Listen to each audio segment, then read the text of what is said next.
27টি যুদ্ধ করেছে প্রাণের নবীজি। এর মধ্যে সবচেয়ে বড় হলো বন্ধু উহুদের যুদ্ধ। উহুদের ময়দানে আপনার আমার প্রাণের নবীর দান মোবারক শহীদ হয়ে গেল।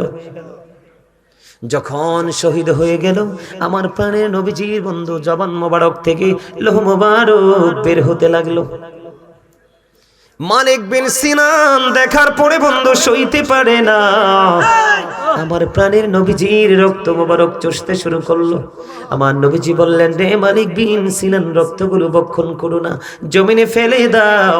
ও বন্ধু, তিনি উত্তর দিলেন, ইয়া রাসূলুল্লাহ, ইয়া হাবিবাল্লাহ, নবী গো, ও প্রাণের নবী গো, আমি আমার আল্লাহর ইজ্জতের কসম করে বলছি গো নবী, আপনার একটা ফোঁটা রক্ত আমি উহুদের জমিনে পড়তে দেব না।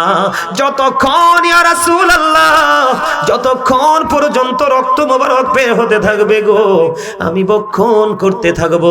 যেমন কথা তেমন ভাবে ও বন্ধু প্রাণের নবীজির নূরানি রক্ত মোবারক বন্ধু বক্ষণ করতে থাকলো। রক্তগুলো বক্ষণ করতে করতে করতে করতে করতে করতে বন্ধু সর্বশেষ রক্তের ফোঁটা যখন চোষা শেষ হয়ে গেল গো, আমার নবীজি বলে দিলেন, তোমরা দুনিয়ায় যদি কেউ জান্নাতি মানুষ দেখতে চাও তাহলে মালিক বিন সিনানকে দেখে নাও।